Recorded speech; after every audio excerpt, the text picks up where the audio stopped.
প্রভু যীশু খ্রিস্টের নামে আপনাদের জানাই আন্তরিক ভালোবাসা ও শুভেচ্ছা। জিজাস লাভ বেঙ্গলি চ্যানেলে আপনাদের সবাইকে আরো একবার স্বাগতম। বন্ধুরা, আমরা বর্তমানে আমাদের বিশেষ ধারাবাহিক সিরিজ বাইবেল পরিক্রমার মধ্যে দিয়ে এগিয়ে চলছি। এটি কেবল বাইবেল পাঠ নয়, বরং ঈশ্বরের বাক্যকে গভীরভাবে জানা, বোঝা এবং আমাদের প্রতিদিনের জীবনে তার প্রতিফলন ঘটানোর এক আত্মিক যাত্রা। এই সিরিজের আগের পর্বগুলি মিস করে থাকলে ওপরে দেওয়া আই বাটনে ক্লিক করে প্লেলিস্ট থেকে সেগুলি অবশ্যই দেখবেন। সৃষ্টির আদি রহস্য থেকে শুরু করে মুক্তির প্রতিশ্রুতি, ভাববাদীদের দূরদর্শী বার্তা এবং আমাদের ত্রাণকর্তা প্রভু যীশু খ্রিস্টের জীবন ও শিক্ষা সবকিছুই আমরা এই সিরিজে আলোচনা করছি। বাইবেল কেবল প্রাচীন ইতিহাস নয়, এটি আজও জীবন্ত এবং আমাদের জীবনের প্রতিটি পদক্ষেপে পথ প্রদর্শক। আপনি যদি সত্যি আপনার বিশ্বাসকে মজবুত করতে এবং প্রভুর সাথে আপনার সম্পর্ককে গভীর করতে চান, তবে এই আশীর্বাদপূর্ণ যাত্রায় আমাদের সঙ্গী হন। ঈশ্বরের বাক্যের এই আলো ছড়িয়ে দিতে আমাদের চ্যানেলটি সাবস্ক্রাইব করুন এবং নিয়মিত আপডেট পেতে নোটিফিকেশন বেলটি অন করে রাখুন। চলুন আমরা একসাথে সত্যের পথে ও ঈশ্বরের বাক্যের আলোয় এগিয়ে চলি। আজকের পর্বে আমরা আদিপুস্তক 3 অধ্যায়কে দেখব। আদিপুস্তক 3 অধ্যায়ে বলা হয়েছে কিভাবে মানুষ প্রথম পাপ করেছিল, অর্থাৎ শয়তান একটি সাপের রূপ ধরে হবাকে প্ররোচিত করে নিষিদ্ধ ফলের অংশ গ্রহণ করতে ঈশ্বর এই ফল খেতে নিষিদ্ধ করেছিলেন। আদম এবং হবা সেই ফল খাওয়ার পর তাদের চোখ খুলে যায় এবং তারা নিজেদের উলঙ্গতা তৈরি করে এবং ভয়ে লুকিয়ে পড়ে। এরপর ঈশ্বর তাদের শাস্তি দেন এবং স্বর্গোদ্যান থেকে বিতাড়িত করেন। এই ঘটনাকে আদিপুস্তকে পাপ বা মূল পাপ বলা হয়। আদিপুস্তক 3 অধ্যায়ে যদি আমরা ভালো করে দেখি, তো প্রথম অংশে এ কথা উল্লেখ আছে যে ঈশ্বর সৃষ্টির মধ্যে সাপ সর্বাপেক্ষা খল ছিল, অর্থাৎ সাপ ধূর্ত ছিল। অতএব শয়তান বা দিয়াবল, যার উল্লেখ আমরা এখানে পাই যে সে সাপের দ্বারা হবার সঙ্গে কথা বলেছিল আর তার কথা বলার মাধ্যমে তিনি নারীকে প্রলোভিত করেছিল এবং পাপের পতন ডেকে এনেছিল। আমরা দেখি যে সাপ ঈশ্বরের বাক্যের মধ্যে সন্দেহ তৈরি করেছিল, যেন হবা ঈশ্বরের বাক্যে সন্দেহ করে। সে বলেছিল, উদ্যানের সমস্ত ফলেই কি খেতে ঈশ্বর বারণ করেছেন? কারণ ঈশ্বর শুধুমাত্র একটা ফলের বিষয়ে নিষেধ করেছিলেন। কিন্তু শয়তান এই বাক্যের মধ্যে সন্দেহ তৈরি করে যেন হবা প্রলুব্ধ হয়। আর হয়েছিল ঠিক তাই। হবা যখন শুনলো, হবা প্রতি উত্তরে বলেন, না, শুধুমাত্র সে একটা গাছের বিষয়ে বলেছেন, এবং তৎক্ষণাৎ শয়তান ঈশ্বরের বাক্যকে তিরস্কার করেন। তিনি সরাসরি বলেন, না, কোনো মতে মরবে না। যদিও এ সত্য নয়, মানুষ তাদের পাপের ফলে মৃত্যুকে ডেকে এনেছিল, এটা প্রকৃত সত্য। কিন্তু শয়তান ঈশ্বরের বাক্যকে অগ্রাহ্য করে এবং শয়তান ঈশ্বরের কথাকে হাঁটিয়ে নিজের কথাকে রাখে। অর্থাৎ শয়তান হওয়াকে বলে, তোমাদের চোখ খুলে যাবে, তুমি ঈশ্বরের সমান হয়ে যাবে, যেটা ছিল অর্ধ সত্য। অর্থাৎ দিয়াবল পূর্ণ সত্য ঈশ্বরের সম্পূর্ণ বাক্যকে বলেনি, যেটা ঈশ্বরের বিরোধিতা করার মনোভাব। আর সেই মনোভাব তিনি হবার মধ্যে দিয়ে দেন এবং এর প্রতিফল আমরা দেখি, হবা সে পাপকে করে। হবার পাপ করার 3টি কারণ ছিল। আমরা বলতে পারি, হবা যখন সে ফলকে দেখলেন সুন্দর এবং খেতে সুখাদ্যদায়ক, অর্থাৎ তার শারীরিক অভিলাষা তাকে পাপের দিকে আকর্ষণ করেছিল। এবং সে যখন দেখলো কি এই ফল জ্ঞানদায়ক ফল বলে আখ্যাত, অর্থাৎ এ ফলকে খেলে জ্ঞান, সাংসারিক জ্ঞান প্রাপ্ত হবে, অর্থাৎ তার এক অহংকারী লোভ তার জীবনে উঠে এসেছিল ঈশ্বরের সমান হবার। সেটা সে দিয়াবল থেকে আসা মনোভাব, এবং যার কারণ সে তার পাপ কার্যকে করে। সেই জঘন্য পাপ অর্থাৎ ঈশ্বরের বাক্যের অনাজ্ঞাকারিতা। এবং এই মহাপাপের প্রতিফল আমরা দেখি যে তাদের চক্ষু খুলে যায় এবং তারা নিজেদের উলঙ্গতা অর্থাৎ নিজেদের পাপের দোষ ভাবনাকে দেখতে পায়।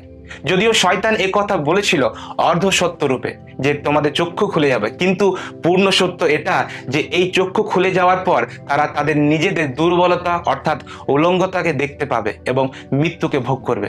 আমরা প্রতিফলস্বরূপ দেখি আদম, যিনি সরাসরিভাবে ঈশ্বর থেকে এই আজ্ঞা পেয়েছিলেন, তা সত্ত্বেও তার স্ত্রীর কথায় সঙ্গ দিয়ে তিনি সেই ফলকে ভোজন করেন এবং যার প্রতিফল তাদের চক্ষু খুলে যায়।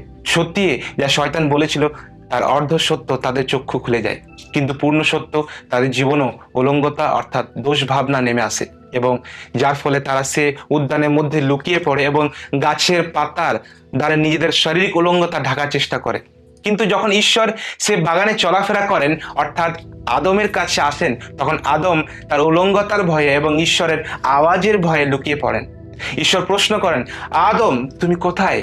আদম উত্তর করেন লুকিয়ে থাকা অবস্থাতেই যে তিনি উলঙ্গ, এই জন্য তিনি লুকিয়ে পড়েছেন। ঈশ্বর প্রশ্ন করেন, তুমি যে উলঙ্গ এই কথা তোমাকে কে বললো? তুমি কি সেই ফল খেয়েছো?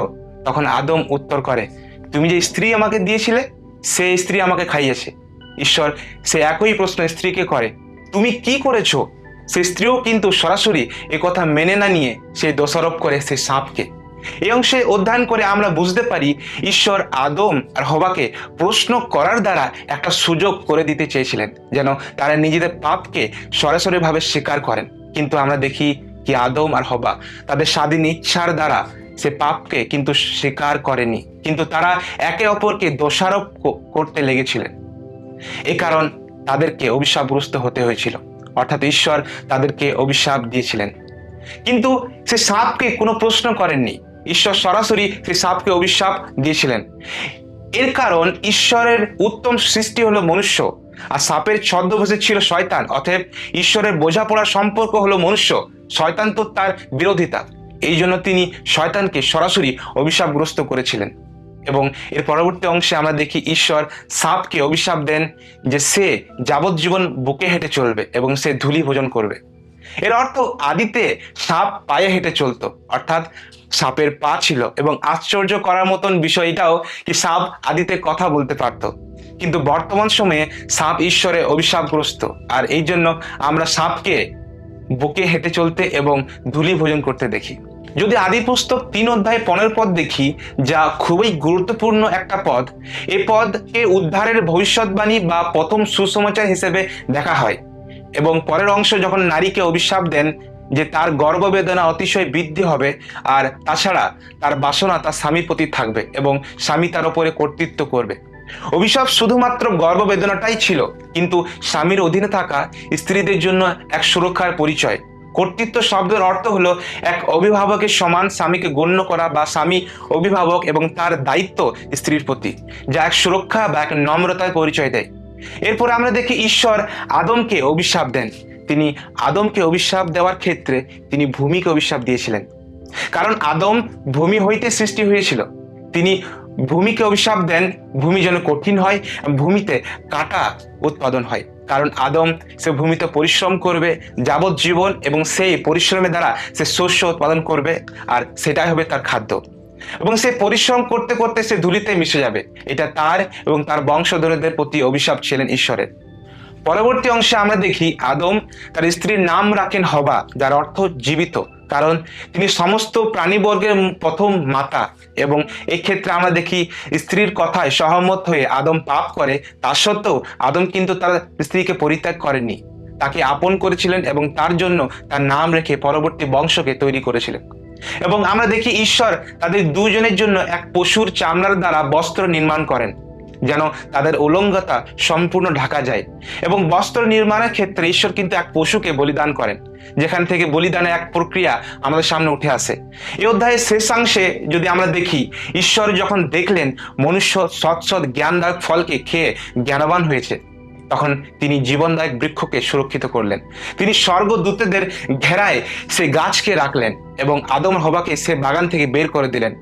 এই কার্য করার দ্বারাও ঈশ্বর কিন্তু মনুষ্যের ওপর এক অনুগ্রহ আর দয়াকে দেখিয়েছিলেন, কারণ মনুষ্য যদি তার জ্ঞানের লোভে জ্ঞানদায়ক ফল খেতে পারে, তো মনুষ্য জীবনের লোভে সে জীবনদায়ক ফলকেও খেতে পারত।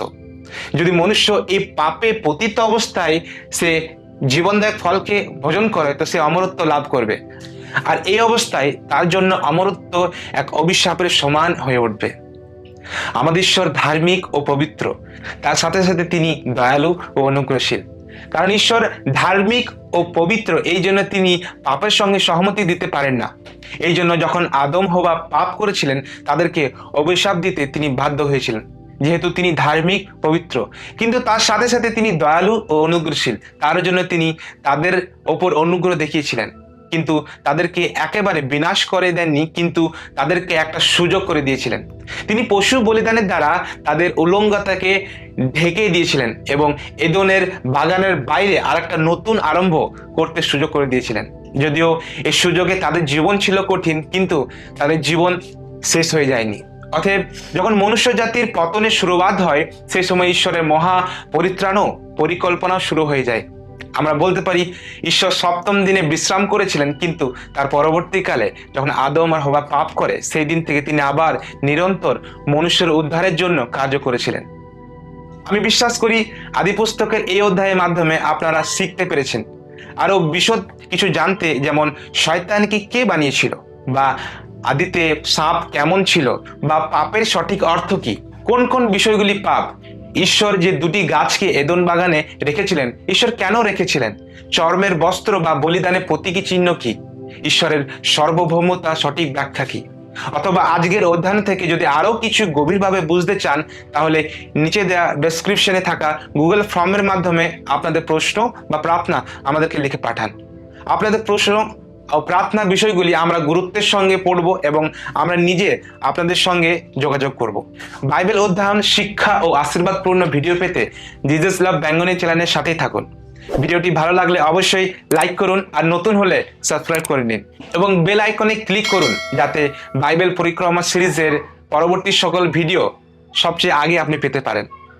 এই যাত্রায় আমাদের সাথেই থাকুন। ঈশ্বর আপনাদের সকলকে আশীর্বাদ করুন। জয় যিশু। নমস্কার।